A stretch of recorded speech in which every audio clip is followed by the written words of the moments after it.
playing with Chain Lightning and Lightning Bolt, and Price of Progress, kind of all the staples you'd expect. So we're gonna see one fairly stock deck and one not so stock deck. Joe actually beat me a couple months ago in a local Legacy tournament with some sort of life deck, but I believe this either predates the Commander product or predates this piece of technology. So absolutely. Now, it says life here on our list off to the side. I don't actually see a infinite life engine in here. I'm trying to see if I can find one. Yeah, I mean that's often a label given to a deck that sort of flips its deck over with an Encore Illusionist. Yeah. Or some sort of Encore trigger. But yeah. And we see Tropical into Aether Vial versus a Delver. It's closer to death than life. You like that one, Dane? Yeah, I got a chuckle out of Dane. Favorite split card. Turn 2, Fishy Ponder.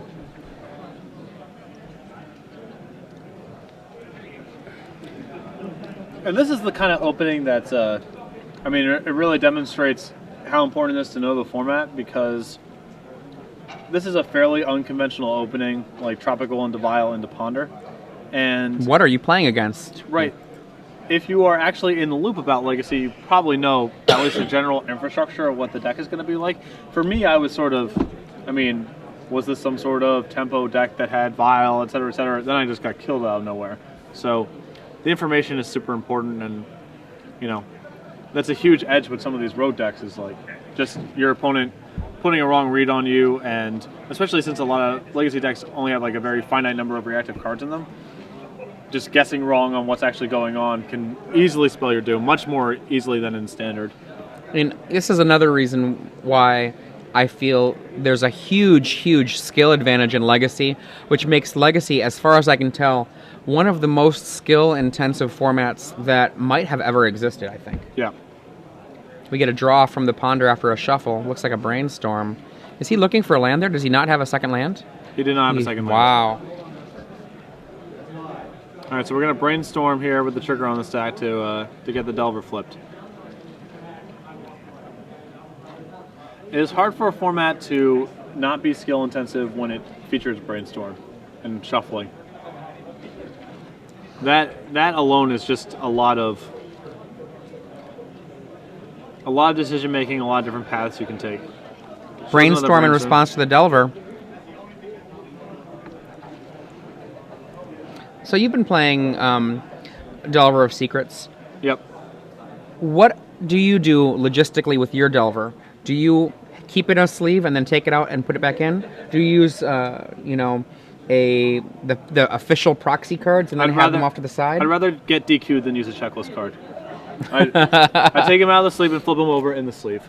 Okay.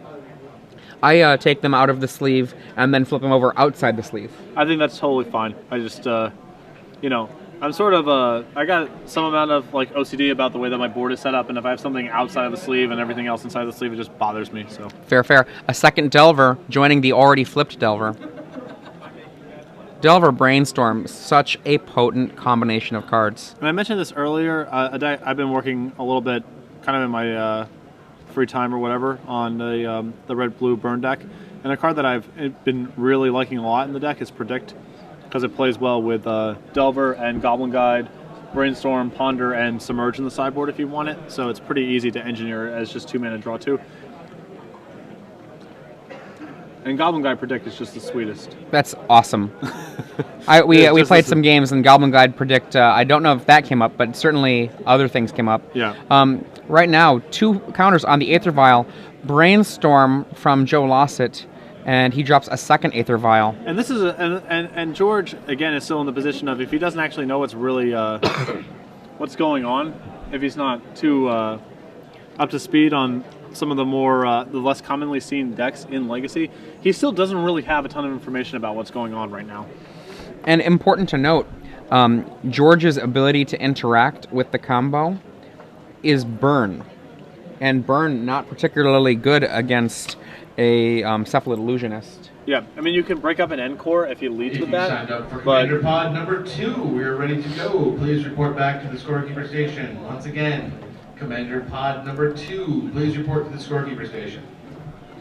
Also, Joe's deck is pretty cool because it features 2 cards normally not seen in the same deck list: Underground Sea and Savannah. Very rarely appears in the same deck.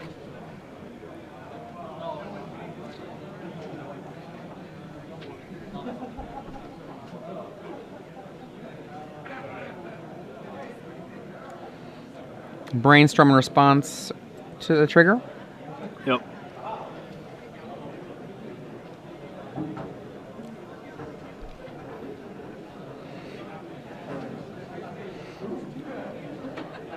Reveals another brainstorm. Very interesting. Joe Lossett's list. Main deck Grand Abolisher. So he can put out a little City of Solitude if he wants. Yep. It's great, like, because of the way that Vial works, your opponent doesn't really get a chance to respond. Like, you activate it, they let the trigger resolve, and then you put it into play. He can go fetch that up with the Eldamri's Call and just go, activate my Vial, Abolisher's in play, now I can do my thing and I don't have to worry about any reactive elements from you. His life total is getting down very quick here. He's down to 11, almost dead. Brainstorm. Joe Lossett, no Force of Wills. This deck very commonly has Force of Will, but he has eschewed that in favor of Grand Abolisher and Spell Pierce, as well as Cabal Therapy and a couple of numbers. Yeah, he has to cobble together so many cards, and he actually doesn't have a ton of blue cards in the deck either, so I'm not too surprised to see Force of Will absent from this deck. That mana stumble from Joe a little bit ago, I think, is really catching up with him now. Yep. On the verge of death, and staring down an opponent that has open mana.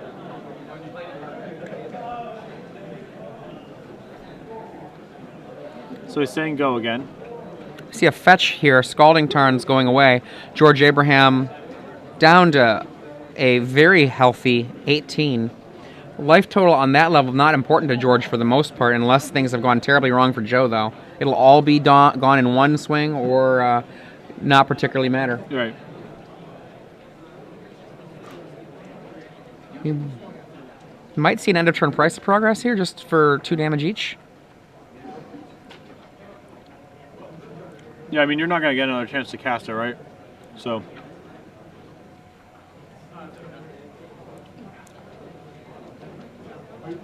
Wow, end of turn Brainstorm after the fetch. Yeah, I think he knew. Oh, he needed the fetch in order to cast it. Yeah.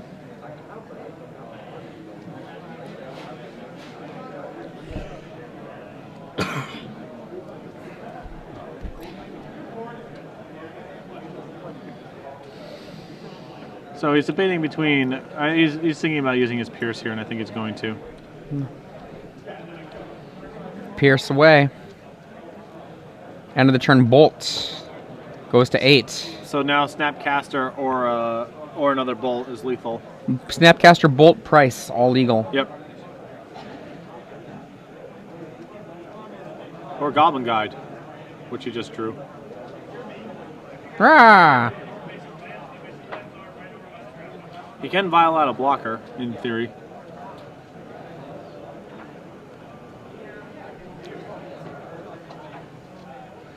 Spell Pierce in hand. He's just going to continue. Nope. Once again, Commander Pod number 2. We're looking Not for an impressive audience draw from Jen. Joe. Please come back up Boo. to the station. Against Commander Pod aggressive number decks, 2. Joe has access to Swords to Plowshares as a good way to try to stem the bleeding. Yep. And I think that is his only real way to do it, unless you want to count Kasali Pride Mage just being a 2/2 body. No, That's yeah, a stretch. Right. And on the other side of the table, we have some Red Blast. He has access to Vendilion Clicks. He can bring in a 4th copy of Force of Will. So of course, George is sort of feeling his way around potentially, but I would suspect even if you didn't know what Joe was playing, that you'd suspect that Force of Will would be valuable. I actually like Submerge in George's sideboard. He's seen Aether Vial, which implies that Joe has creatures. Yep. And he has seen Forest in the form of Tropical Island. So Submerge, I think, is not unreasonable as a very free creature removal spell.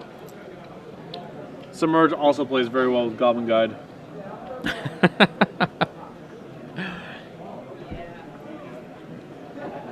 That's my equivalent of a combo deck, man.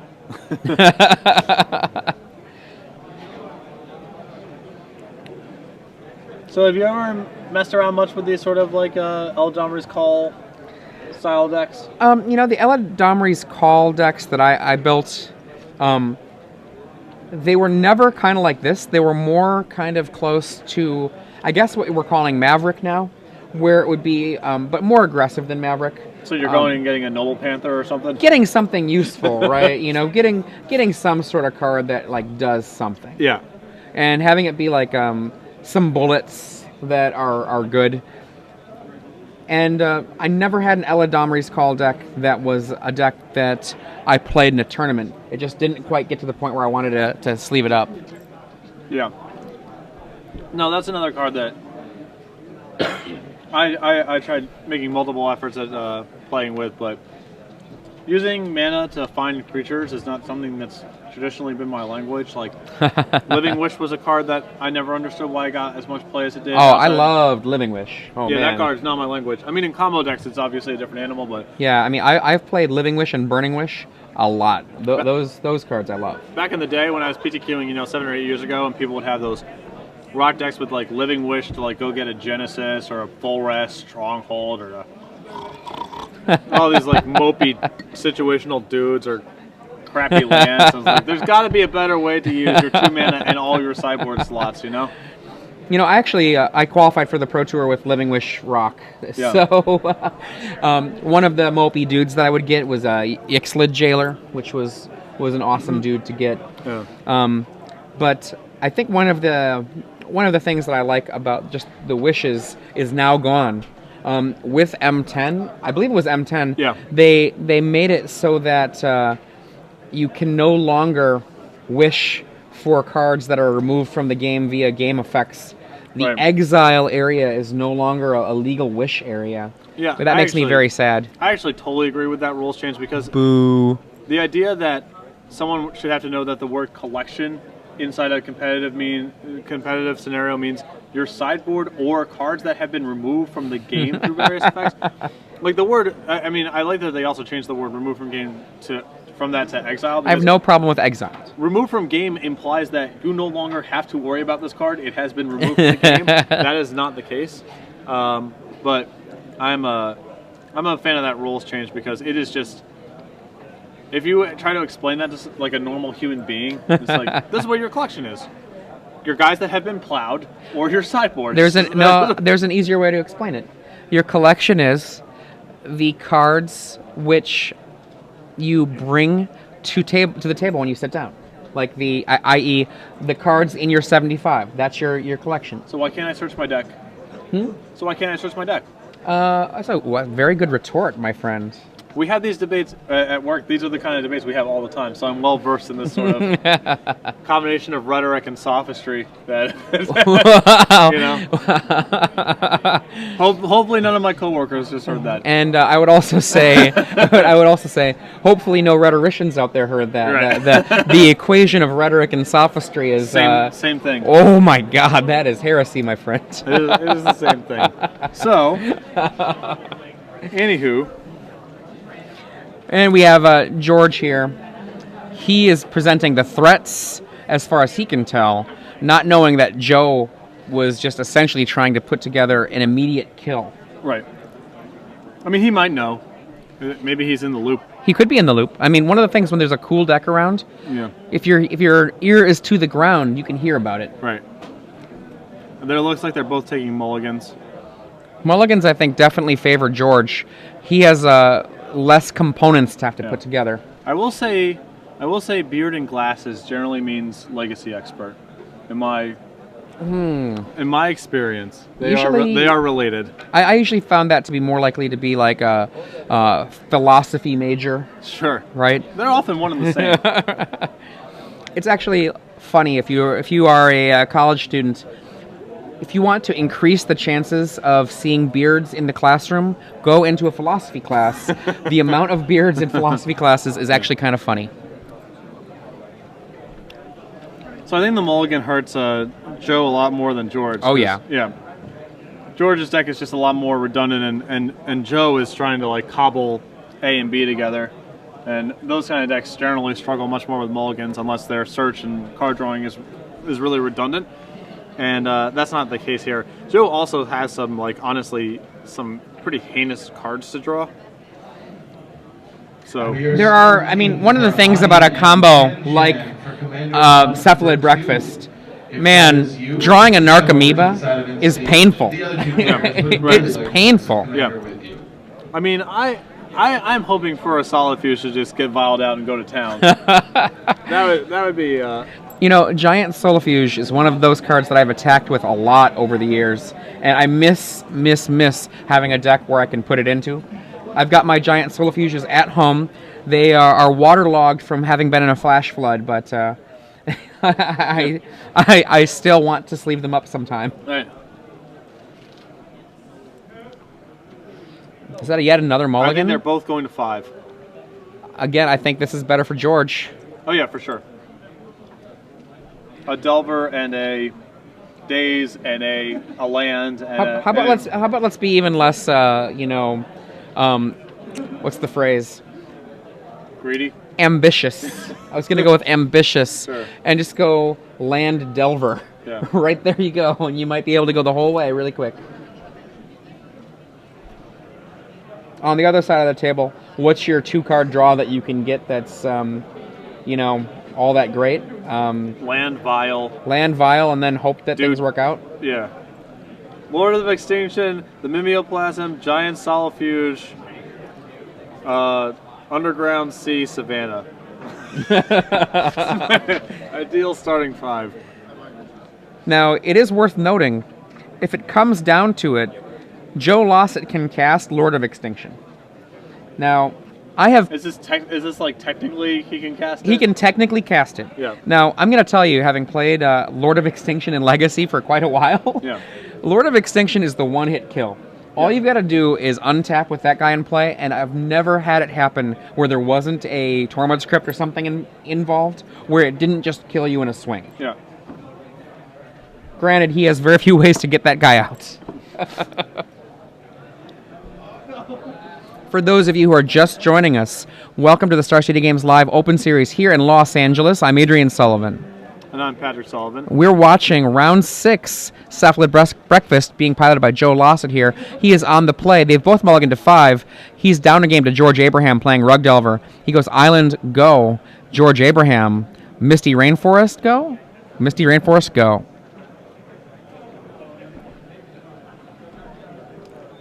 Tropical Go. One of my favorite lands of all time, Tropical Island.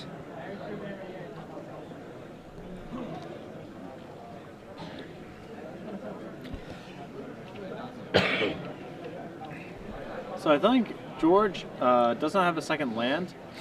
I believe he's fetching now. Volcanic? I'm not sure if it's volcanic or tropical, but I think he's fetching to. Sorry, it's only volcanics rather. Sorry. I think he's fetching to Brainstorm. That's a pretty subtle play that sometimes people miss. Is if you're worried about missing your second land drop, you're generally better, unless your mana is super taxed, to go into your draw step, give yourself one more draw, then cast the Brainstorm. So you're effectively looking at 4 cards instead of 3. Because often, if that Brainstorm doesn't find a second land, you're just dead. Yeah. Your fate is sealed. I definitely have sealed my fate in that way playing a combo deck in the past. Embarrassingly losing to a Thundering Giant from a very casual opponent because my Brainstorm found nothing, and then my next Brainstorm turns later found nothing. No Brainstorm, just Grim Lavamancer. So he passed on casting it on turn 1. Third land from Joe Lossett, a Plains. Is that a revised Plains? Yep. Old So cards. So George has actually just drawn the Brainstorm. Those of you who were born in the late 90s, those cards are older than you. Yeah, that is insane to think about. That is insane to think about. Jeez. What happened to the time? Brainstorm. And there's a Spell Pierce. Joe is not going to let him dig for that second land.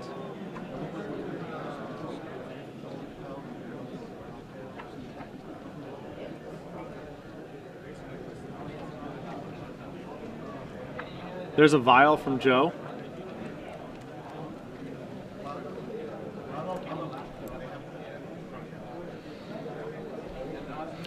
And a go. Joe not looking happy there as he leans forward with his frowned with 3 cards. He's just drawn a Submerge, so we know he did decide to bring those in. Tropical Island makes the Submerge really good. Still no land, it looks like. Is that a Shattering Spree? Oh, he brought in Shattering Spree for the vial. I think you just are not particularly concerned about that. The vial, I don't think, was going to do much work this game. Yeah, it's hard because there's such a stigma associated with Aether Vial. Like, an unchecked vial means the game's just over. And so it's hard to fight the instinct to bring in those kind of effects. Especially since, like, George's deck is so tight, it's not like he has dead cards, you know what I mean? Yeah. I mean, essentially, that's the equivalent of boarding in a wasteland that stops working. Right.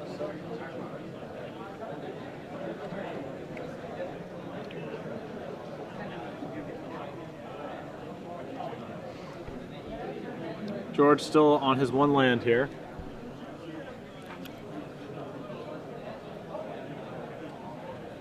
A second Lavamancer.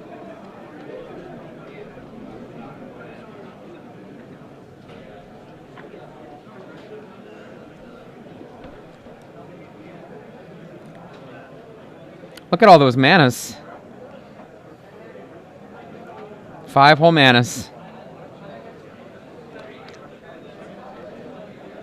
Still no real clock for George yet. He just drew a second land, which is a big draw.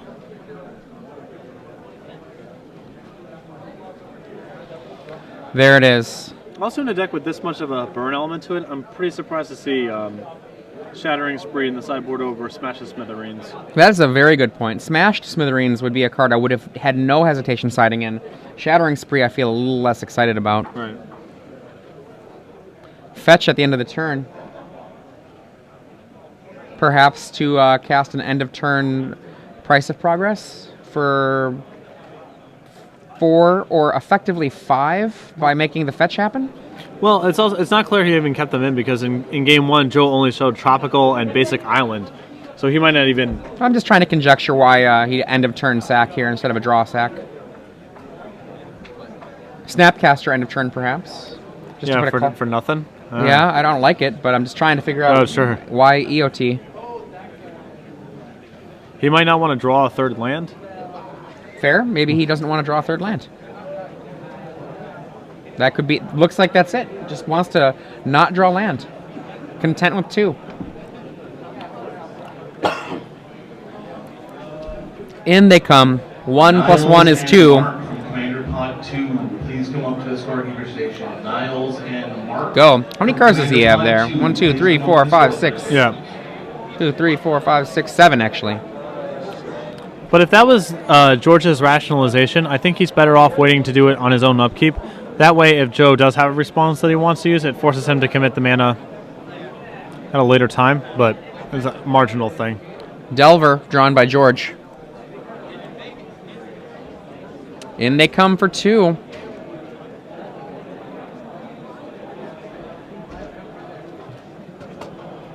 And Delver.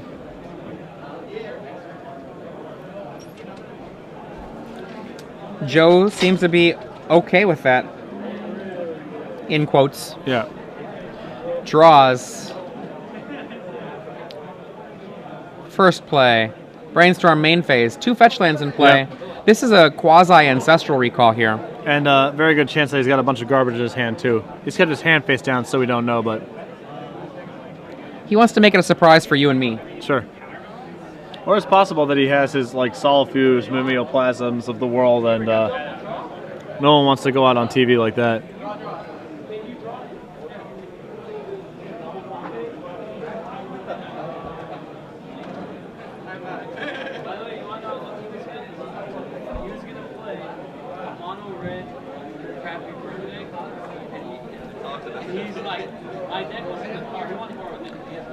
Puts back his 2 cards.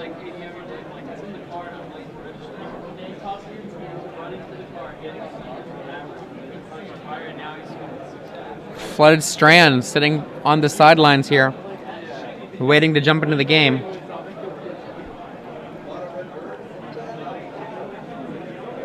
And Joe still actually hasn't cast like a proactive spell Yeah. the whole match. He There's has, been vials and cantrips and stifles.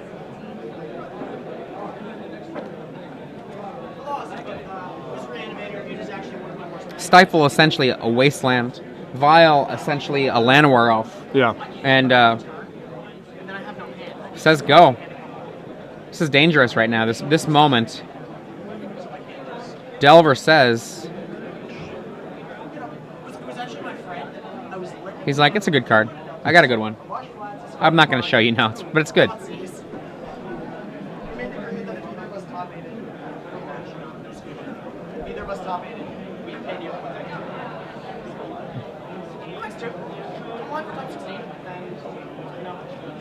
In for one here, changing his Grim Lavamancers into shocks. Yep, he is signaling that he's feeling like Joe's in range. And we see perhaps the signal plow. towards the plow.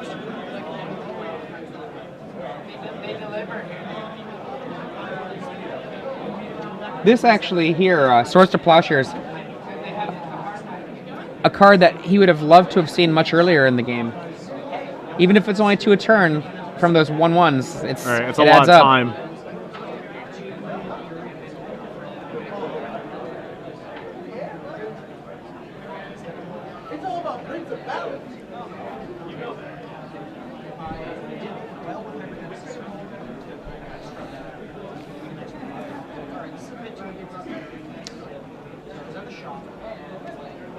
Looks like he's just going to take it.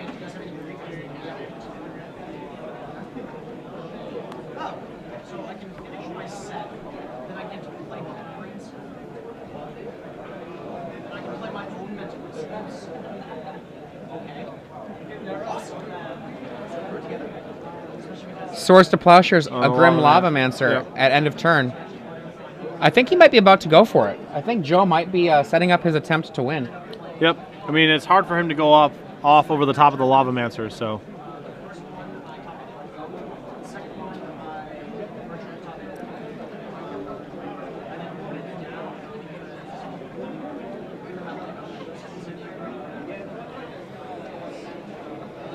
I wonder if Submerge is going to make an appearance, though, from George after he's all tapped out. Oh yeah, I mean, George's hand is like so loaded with awesome reactive cards. He has Force of Will and Pierce and Submerge and Bolt and his Lavamancers still up.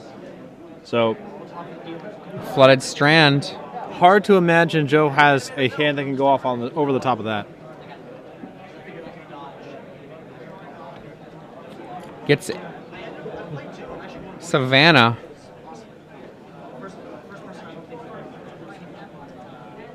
One of the lesser used dual lands until recently, with Maverick making an appearance, not reintroducing, but reinvigorating the Yeah. Savannah.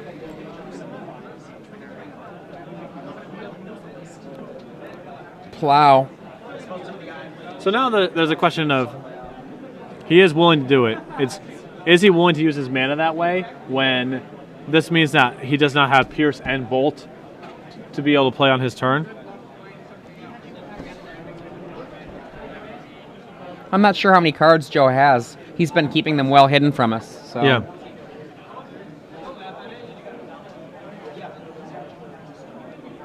Two, three, not many. This would be impressive to go off over the top of this.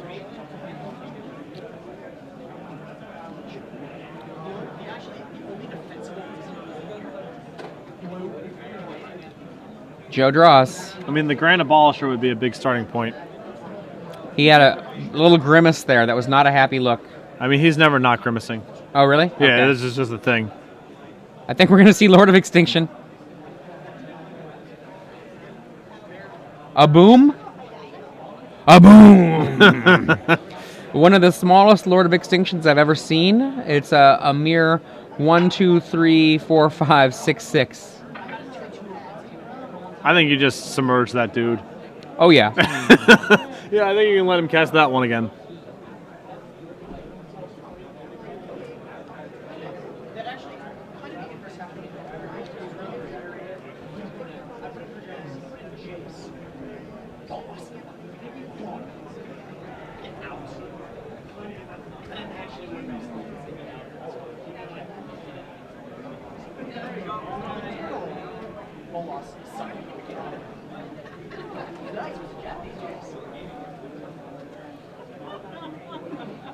Things are looking bad for our hero, Yeah, this is Joe Lossett. and the helplessness of his next draw step being that Lord of Extinction again. He can change that by losing a life. Right, but then we're already in pretty dangerous territory. It actually kills him, even if the Delver doesn't flip because he has Lightning Bolt. George has Lightning Bolt in his hand. And here it comes. That turns off the flooded strands. And that locks... what's he going to do here? He's going to respond? Brainstorm in response? Maybe he has a Pierce. Oh, yeah, there we go.